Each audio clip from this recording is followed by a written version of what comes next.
में 12 घंटे डायलिसिस चाहिए, मतलब हमें हफ्ते में 12 घंटे जो बनते हैं तो 4-4 घंटे के स्लॉट के हिसाब से 3 डायलिसिस बनते हैं। क्योंकि मेरे पास नियरेस्ट अब बड़े 3 पेशेंट्स हैं जो 2 डायलिसिस पे है। एक तो कल ही rest to Delhi for the kidney problem, तो मैं that's why I am asking. वही मैं आपको बता रहा हूँ, 4 घंटे के कम से कम 3 सेकंड।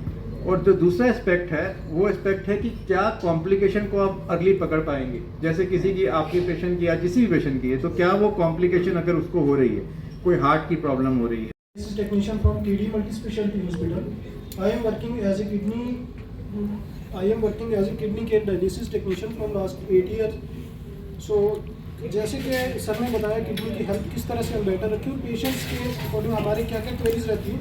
बहुत सारे पेशेंट सेम सवाल हमसे भी कई बार करते हैं कि सर हम जो है डायलिसिस करवा रहे हैं पिछले 3 साल से, तो हमें मोस्ट लाइकली बोलते हैं कि स्टाफ कुछ ऐसे हमें बताते हैं, डॉक्टर्स या कुछ ऐसे हमें बताते हैं कि ये चीज़ नहीं खाना, इस चीज़ खाना, तो क्या हम ये चीज़ें खा सकते हैं। तो बहुत सारी चीज़ें जो मिस काउंसलिंग होती है हमारी भी, और जो लैक्स ऑफ काउंसलिंग होती है पेशेंट की, वो उसके हेल्थ के लिए इफेक्टिव होती है। और बहुत सारे पेशेंट ये भी सवाल हमें पूछते हैं कि सर क्या मैं डायलिसिस पे 3-4 साल जिंदा रह पाऊँगा या नहीं।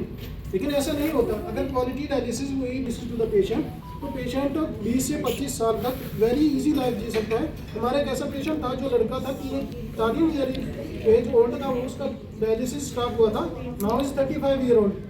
तो अभी वो 25-28 ईयर से कंटिन्यू डायलिसिस पे है, थ्राइस वीकली डायलिसिस पे बहुत अच्छे से सर्वाइव कर रहा है। तो मोस्ट हमें भी बहुत सारी डायलिसिस, ड्यूरिंग डायलिसिस बहुत सारी प्रॉब्लम्स आती है। जैसे कई बार पेशेंट्स का, बहुत सारे पेशेंट जो हमसे क्वेरी करते हैं कि सर मैं जब डायलिसिस करवाता हूँ तो उसके नेक्स्ट डे 2 दिन तक मुझे भूख नहीं लगती। By the clubs also. Life span है ये, क्या व्हाट इज द रीजन, कि वो डर से या साइकोलॉजिकली वो स्ट्रेस्ड हो जाते हैं, इसलिए जल्दी वो इस दुनिया से चले जाते हैं। What is the reason? पहले आप एक से then we'll give it.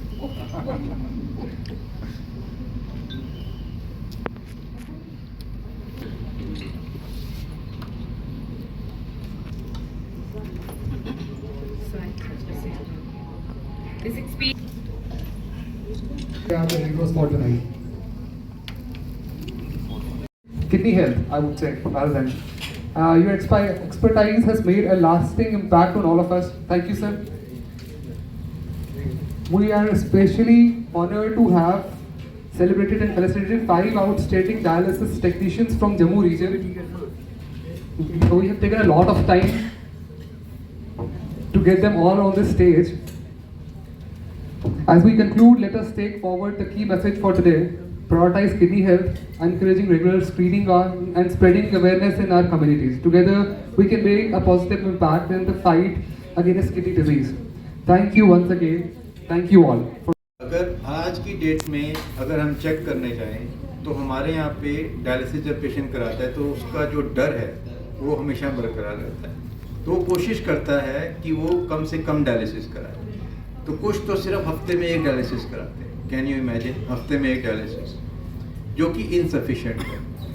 उसके पीछे चाहे लैक ऑफ अवेयरनेस है, चाहे डर है, चाहे फाइनेंसेस हैं, या जो भी तरीके प्रॉब्लम्स हैं, वो डिफरेंट पेशेंट की फैमिलीज में डिफरेंट है। लेकिन वो जो इनएडिक्वेट डायलिसिस है, that is the biggest problem. 1 dialysis करा रहे हैं, सिर्फ कर रहे हैं। क्यों? डॉक्टर साहब मुझे यूरिन आ रहा था तो मैं 1 ही करा रहा हूँ। और लैक ऑफ नॉलेज में 4 बंदे और उसे बताते हैं, हाँ कोई बात नहीं, तेरे को तो 1 लीटर यूरिन आता है, तेरे को क्या जरूरत है डायलिसिस में। बट उसको ये नहीं पता कि जो यूरिन आ रहा है वो उसका वेस्ट मटेरियल नहीं निकाल पा रहा है। हर किडनी बीमारी में यूरिन कम नहीं होता है। There are different type of diseases. तो adequacy of dialysis is most important. इसका क्या एक मकसद है मतलब पैसे पहुँचाने का? मेन मैसेज मेरा यही है कि अपनी बॉडी से प्यार करें, अपनी किडनी से प्यार करें। अगर उसमें कोई तकलीफ़ है तो उसको अर्ली ढूंढें, अर्ली ढूंढ के उसका इलाज करें। Please prioritise your kidney, that is the main message for today. देखिए, एज अ हेल्थ प्रोफेशनल मेरा तो यही मानना है कि हर हेल्थ प्रोफेशनल अपना पूरा कोशिश करता है कि वो पेशेंट की अच्छी से अच्छी तरीके से केयर कर पाए। इसमें उसका रोल है, इसमें हॉस्पिटल का रोल है, हॉस्पिटल के स्टाफ का रोल है। फोर्टिस एक बहुत बड़ा ग्रुप है जो कि इस चीज़ के लिए माना गया है, अपनी एक्सपर्टाइज के लिए, अपनी मेडिकल केयर के लिए। तो मुझे पूरा ट्रस्ट है कि वो ग्रुप ज़रूर पेशेंट्स की हेल्प करेगा, करता आया है और आगे भी करेगा। तो बेस्ट केयर प्रोवाइड करने की पूरी कोशिश करें। मैंने अपने इसी थोड़े अवेयरनेस टॉक में ये भी बोला था कि इसको एक दिन का प्रोग्राम मत समझिए, प्लीज़ इसको शुरुआत समझिए। आपके लिए ये एक मिशन है, हमारे सारे सोशल क्लब्स के लिए ये एक मिशन है कि आप लोगों को अवेयर कराएं और ये देखें कि आज से लेके 1 साल बाद कितने लोग ऐसे निकल पाए जिनकी हमने किडनी डिजीज़ डिटेक्ट करी, कितने लोग ऐसे निकल पाए जिनको हमने ये बताया कि उनको किडनी प्रॉब्लम हो सकती है, उनको अवेयर कराया और उनको इलाज की तरफ बढ़ाया। ये हमारा सोसाइटी का एक टाइप का, ये हमारे लिए बहुत ज़रूरी है, हमारे सोसाइटी के लिए बहुत ज़रूरी है कि वो इस टाइप के लिए लोगों को अवेयर करे, उनको बताए ताकि वो अपनी किडनी बीमारी को अर्ली पकड़ पाएँ। मैंने आपको बार बार यही बोला है कि किडनी के लक्षण को पहचानना सीखिए। उसके लक्षण छोटे से लेकर बड़े से बड़ा हो सकता है। एक छोटा लक्षण जैसे कि पेशाब में जलन होना, पेशाब बार बार आना भी किडनी डिजीज़ की तरफ पॉइंट करता है। एक लक्षण आंखों के नीचे सूजन आना, पैरों में सूजन आना भी किडनी डिजीज़ की तरफ पॉइंट करता है। पेशाब करते वक्त अगर झाग दिखना किडनी डिजीज़ की तरफ पॉइंट करता है। अगर आपके लोअर बैक में बैक साइड पे पेन है वो भी किडनी डिजीज़ की तरफ पॉइंट कर सकता है। रात को अगर आपका पेशाब बिस्तरे में निकल जाता है वो किडनी डिजीज़ की तरफ पॉइंट कर सकता है। तो ऐसे बहुत सारे लक्षण हैं और 3 सिंपल टेस्ट मैंने बनाए। एक यूरिन का टेस्ट जिसमें एल्ब्यूमिन या प्रोटीन क्रिएटिनिन रेशो, एक सीरम क्रिएटिनिन का टेस्ट और एक अल्ट्रासाउंड जो आपकी किडनी डिजीज़ डिटेक्ट करके आपको बता सकता है। कुछ नहीं हो सकता है। मेरे हिसाब से इसको ज़रूर देखें, अपने सिम्टम्स को पहचानें, अपने डॉक्टर से डिस्कस करें और जिनको रिस्क फैक्टर्स हैं, जो रिस्क फैक्टर्स हमने डिस्कस किए, हाइपरटेंशन, डायबिटीज़, ओबेसिटी और family history of kidney disease और स्टोन डिजीज़ और glomerulonephritis, early multiple time UTI, ये सारे जिसको रिस्क फैक्टर्स हैं वो तो ज़रूर अपनी जांच कराएं, अपने डॉक्टर के पास जाएं, उनसे पूछें कि क्या हमारी किडनी ओके है, इज़ आवर किडनी ओके। ये बहुत इंपॉर्टेंट है। उसके लिए कुछ जेनेटिक टेस्ट भी आते हैं, कुछ डिजीज़ हैं जो किडनी में जेनेटिक हो सकती है। फैमिली में सबकी किडनी फेल हुई है जहाँ सारे, तो सबको हो गए?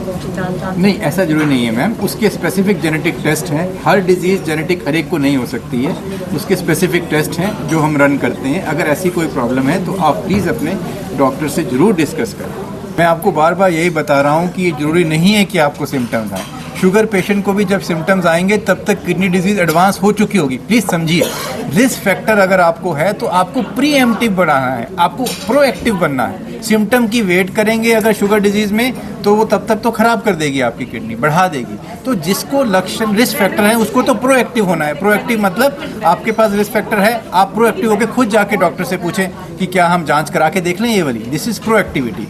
और अगर आपको कोई लक्षण नहीं है, कोई रिस्क फैक्टर नहीं है, तो आपको छोटे छोटे लक्षण की तरफ ध्यान देना है कि क्या आपको पेशाब में झाग बनती है, क्या आप बार बार पेशाब जा रहे हैं, क्या कोई जलन है, क्या कोई बैक एक है, क्या कोई सूजन है बॉडी के अंदर।